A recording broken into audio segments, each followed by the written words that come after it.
Okay, so a simple wee game over the river. Okay, you can use it for football, you can use it for hurling. Aim of the game simple. Okay, so the first one, the very easiest one, is all you're doing is you're throwing the ball over onto the other side. So you're either going to throw it, or you're going to hand pass it, or if you've got a wee bit more space, you can use your kick pass, you can use your hit. Okay, so aim of the game is to get the ball to hit the ground. Okay, you're throwing it over the river, over that side, and if you get it, you're throwing it back around this side. There you go. Not to hit the ground. To hit the ground. To hit the ground. To hit the ground. That's the point for the end. Nobody got it. That's the point for the end. Nobody got it. What do you have to do? What do you think you should do this time? Stop it. Yes. Or sorry. Yes. That That's over that. You're trying to get it over the river. Okay? So any time it lands on the other side, that team win a point. Okay, go. So somebody give me a rule then that's going to stop that sort of thing happening. Because that's what happens, it's going to happen straight away. Okay. Give us a rule. Yeah. So you could have the ball has to go over head height over the net. Okay? Go. That's you're trying to get it over onto this side. Yeah. Can I not do it not defensive here as well? No, I suppose. Right, go ahead and say that. Good man. Has it been conditioned with head height? Yeah, it has to go over head height. Come on, keep moving. He's under 6. That's what I'll have to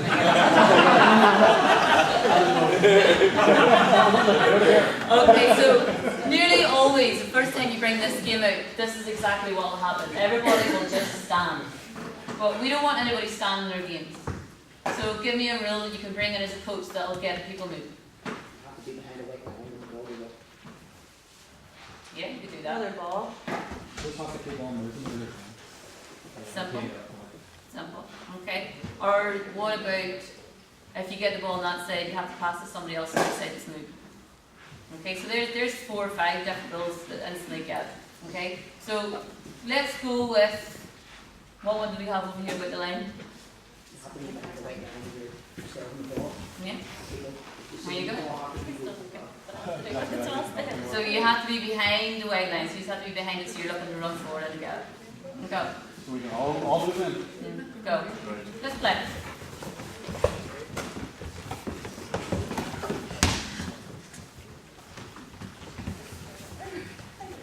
No, that's good.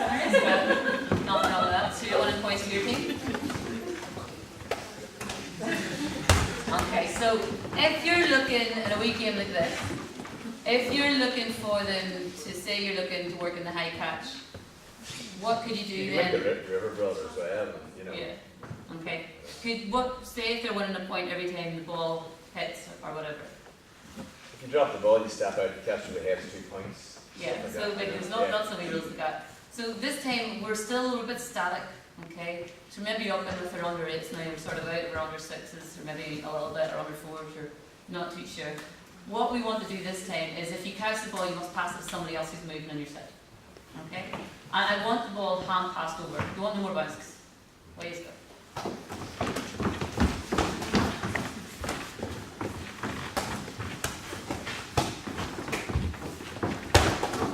And out the way, go ahead. Good catch. I'll give you 2 points. Oh, very good, very good. Okay, so that's a simple over the river game, and then you start to get people moving a little bit more. Then you can add another ball in, okay, once we've got our eyes in and start to think about it. So I'm going to use a little bit like what we did with the targets. I'm going to bring a target into it as well, into a court game. So we're going to change the game a little bit to a game called Kinkle. So the cones at the back are worth 5 points. If you knock over one of those and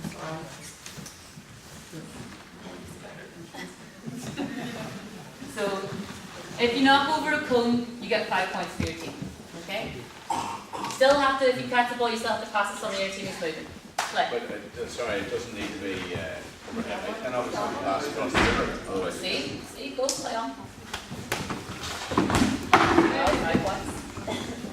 Someone keeps score to see who gets 10 first. Oh, God.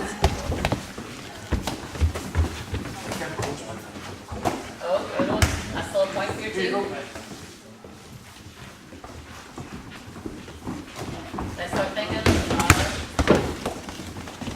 Okay, so you can see how that there instantly is bringing a little bit more movement into the game.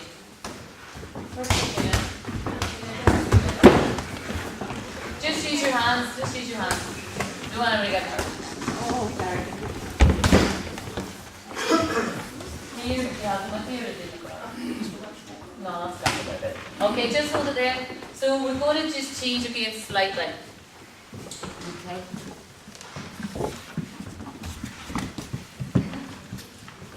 So I'm going to get, go over that side, probably this.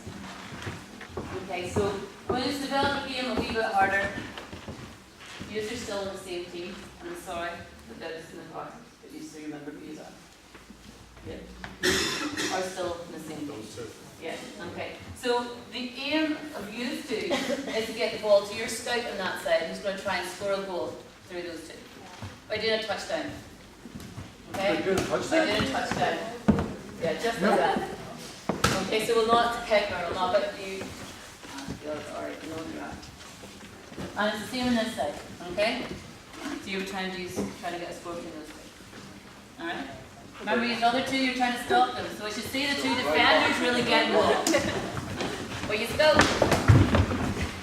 That's 1 point, you get it back to them. Where you still play it? Play, keep playing. Keep playing. No, give it back to them. Give it back to them. Get a locker! I'll stay, go get your...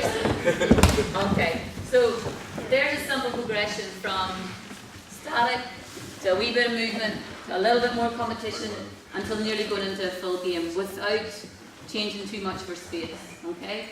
So you could use that with good under 8s and get into your under 10s, okay? And then what you could do is you could have simple 2 against 2, or 3 against 2, or 3 against 3 on that side, with some of the older ones, okay? Do you want to have anything else with board games? Anyone have us? Okay, any questions on that there? What about if you bring another ball in? And you can, but maybe not in the scout ball, but over the river, or tennis, or whatever, there's no problem, there's no limit. As long as it's not... What about games with bigger numbers? You know, It's just, you wouldn't have, say as a rule, you wouldn't have 15 against 15. You would have, you try and keep that 4 against 4 or 5 against 5. Try and keep that small number, but just multiply it. Now those they're not too hard. If you even got a hole like this, you could get 30 working, you know, without too much bother. Maybe balls flying everywhere, but you know, as long as you've got that space up the middle and got it divided out, that, you know, it's handy enough. And it's good, and the kids love that sort of game. Okay. Minimum age group? Pardon? Minimum age group for us? Depends on the kids. Depends on the kids, yeah. Like I wouldn't, if you can get under 4s, throwing across and moving to a new space. You know, if you had, even if there's like wee pads or wee hooks, you can have it get moving after they pass, and you start that, just thinking the concept of space again. Any questions for me? No. Any other questions on that one? Okay, so we're going to go up and we're going to do it in the next stage, Catriona. Just the figure games then. We'll just go